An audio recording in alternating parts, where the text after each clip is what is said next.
am with Richard from Antantics. Richard, what is it exactly you guys do? So, as the name suggests, we sell ants. We sell legally sourced ants that we bring into the UK. We make nests and we make the outworlds for them as well. And this year, 2025, we've created a not-for-profit foundation to reinvest our money into education and conservation. Oh, okay. So we do a little bit of everything, but we're having great fun doing it. With the education part of it, what's the funding used for with that? So all of the money we make and the funds we generate in the not-for-profit go into two main schemes. One is reintroduction of wood ants into the UK, and the other one is to provide free colonies to schools. Any school that applies can qualify for a free colony, a book, a puzzle set, and everything they need to keep the colony alive. Yeah, oh, that's awesome, man. Well, we're creating new bug enthusiasts along the way, so it's money invested for the whole industry, really. That's true. So if there's a teacher watching, how would they get hold of like yourself to go, we want a free ant colony, we want to work with the kids? And well, it's nice and easy. You just go to antanticsfoundation.org. Yep. And on there's the Colonies for Schools form. They just fill it out, and then we call the headmaster to make sure it's okay and it's not a student doing it. Yeah. and then once that's done, we send out the colony. Absolutely awesome. How are you finding Bristol 2025? I love Bristol. It's so nice to be back. I mean, there's people everywhere. And so many people that we haven't seen since the last time we went to a show. Yeah. And you're remembering who they are and they're telling you how their colonies are getting on. I regret not doing shows last year. I'm just so happy to be back. And it's busier than ever, I think. You're going to book some more of the Invert shows then? Well, I'm trying, yeah. If you just see me now trying to get Lee, I'm like, any dropouts, Lee, just let me know. Thank you very much. Appreciate your time, man. No, it's great to see you. It wouldn't be an Invert show without you here, would it? Oh, I appreciate that. I'm always looking out for you with your camera, good. Thank you very, very much. Appreciate your time, man. Thank you.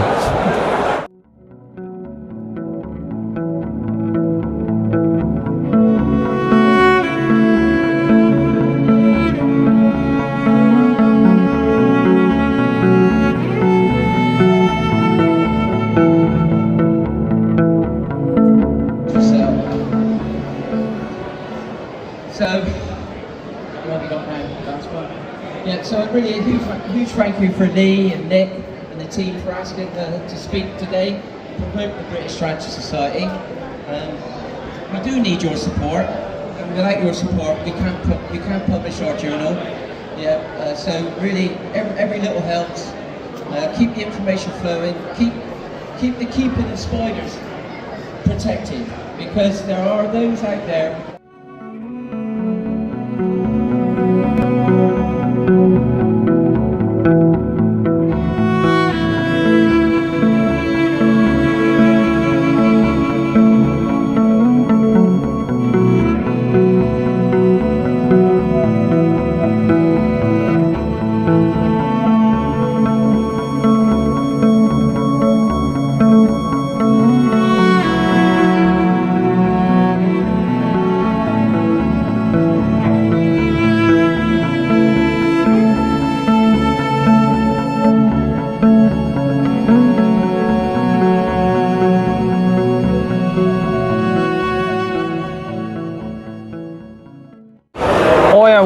Jez from Remains to Be Seen. Jez, what is it exactly you guys do?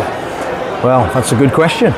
So, mostly taxidermy, osteology, which is skulls and skeletons, a little bit of entomology. I'll kind of leave that for other guys to do, like the pinned butterflies and stuff, but I do bits and bobs at times, and general sort of curios really. One of my main things there is crucifixes, religious icons. But yeah, taxidermy and skulls and skeletons is my main thing. How did you find the market for that at the shows and in the UK? To be fair, growing or? Definitely a lot more. It basically fell off. So obviously, like taxidermy itself was massive in like Victorian times, but you had the whole hoo-ha with things being hunted, trophy hunted and whatnot. So I think that kind of killed it off to a degree, and it really sort of dipped. But then in recent times, there's been a real sort of resurgence, and there's an awful lot of young girls that are getting into actually doing it. So a lot of the taxidermists that are out there now are like early 20s, sort of like goth chicks basically, that are getting into it. Yeah, and it's really, really cool. And then you got some guys that are still doing it, and you've got the old boys that are like the past masters, you know, that are still there, still doing it. But with these kind of events, and I started trading, trying to think, my very first event that I ever did was actually an entomology show, but then the second event that I did was one of the invert shows, and invert shows was basically all that I did for about 7 or 8 years, and then I started getting into things like tattoo shows and stuff like that. But the invert shows is really what sort of kick-started it for me, because it went down so well. So, you know, and especially with a show like today, I mean, I think I've done all the Bristol shows apart from the very first one. I mean, I personally think if you've got like a wall of tarantulas or a wall of scorpions and centipedes and stuff like that, if you have a little space for a taxidermy piece, it kind of just adds to that aura of that type of a room, if you get what I'm saying. Absolutely. You know what I mean? And it can be down to personal preference as to what kind of piece you're into, but obviously it all ties together. And with me doing the invert shows as well, I did then start to end up with a lot of dead tarantulas coming to me in the post. So tarantula taxidermy is actually one of my niche sort of specialities. So I'm kind of semi-retired from taxidermy now because of, well, first of all, the whole lockdown thing with COVID completely annihilated my life, and I had to change a lot of things that I was doing when we came out of that. So I still do tarantulas. It's one of my main sort of niche things. But then, for example, I was never a bird taxidermist. So all the birds I have done for me, but I've built up you know, all contacts over years and whatnot. So I've got a couple of guys that do all my brand new stuff. I still buy antique taxidermy as well, but yeah, I've always been mammals and smaller sort of mammals and whatnot, but my main thing has always been processing bones and building skeletons and doing all that. So that's like my main sort of thing. Again, the whole lockdown thing killed off all my dermestid beetle colonies, unfortunately, and I've not been able to get that going again. Is it coming back up now, or? I'm not actually set up now to do any big pieces and whatnot, but I still do an amount of stuff by hand, and I use water maceration as well. But kind of the bone side of things is what sparked my passion and what I was doing before I got into taxidermy. And then I kind of got into taxidermy through doing that, and then the taxidermy's kind of growing and grown through doing these kind of events, and that's kind of taken over now, and I'm doing a lot more taxidermy as far as selling anyway. But yeah, still building my skeletons and whatnot, so it's good. How are you finding Bristol 2025? Oh, Bristol's, as I say, always been amazing. Out of the plethora of invert shows that I have done over the years, and I still do, unfortunately doing fewer now, but I think that's largely down to how popular they are, and they're getting harder and harder to get involved with. But I've also branched out doing loads of other types of shows and whatnot, and there's always diary crossover and stuff. But as I say, I've done pretty much, I think, every Bristol show apart from the very first one, and it's always been one of my best shows of the year. I love Bristol. And absolutely, I mean, I love all the invert shows that I've done. And sorry, yeah, that's a miniature horse.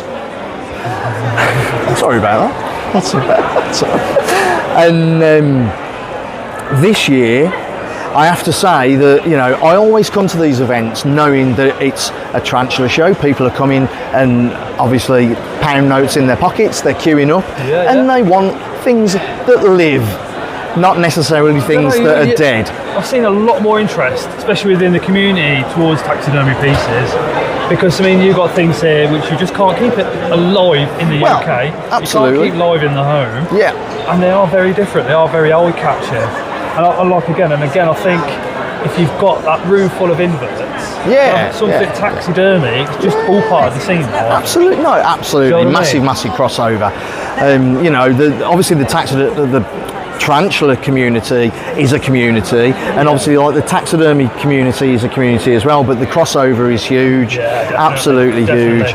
And what I was just going to say about these sort of shows is because generally most people are queuing up with money in their pockets for tarantulas, I always kind of sit back and hope that things will happen later in the day. But you asked me about 2025 and man, we've smashed it today. It has been mental from start to now. To the degree that we can't even do an interview without me getting asked a question about what's on the table. Can we just show that miniature horse? Yeah, absolutely. To me, this is not miniature. Well, I'll tell you. So this is just a miniature. To my head. Yeah, a miniature horse.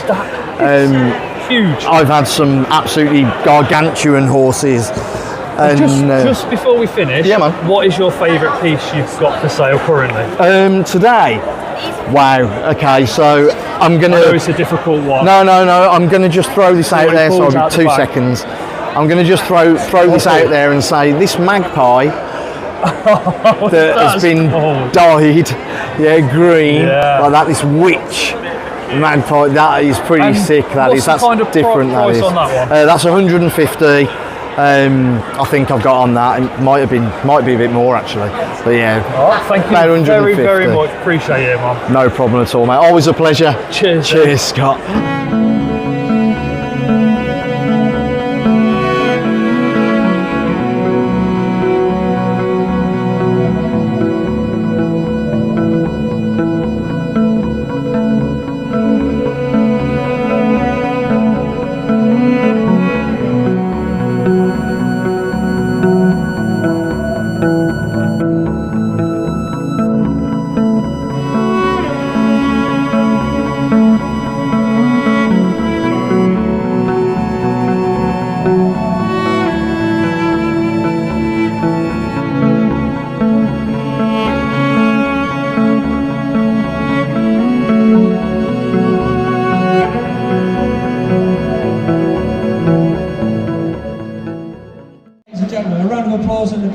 Please for Emma.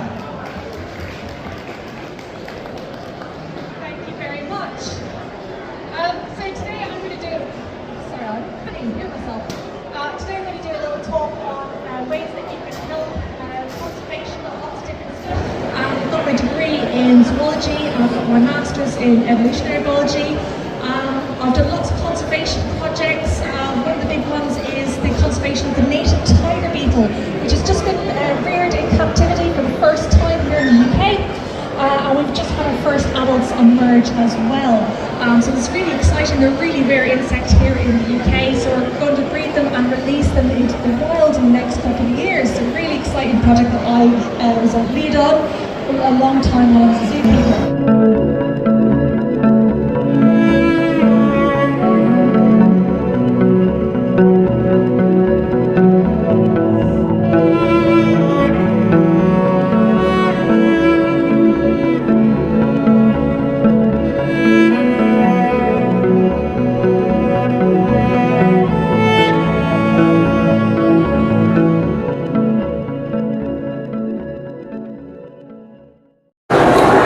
With Ling from Zoo on Wheels. Ling, what is it exactly that you guys do? So Zoo on Wheels concentrate on an array of 3D printing.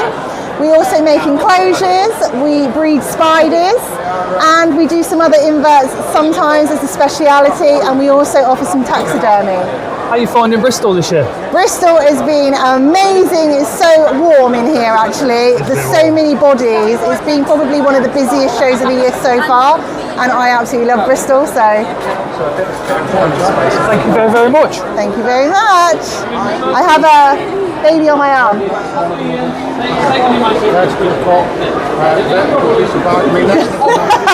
Thank you.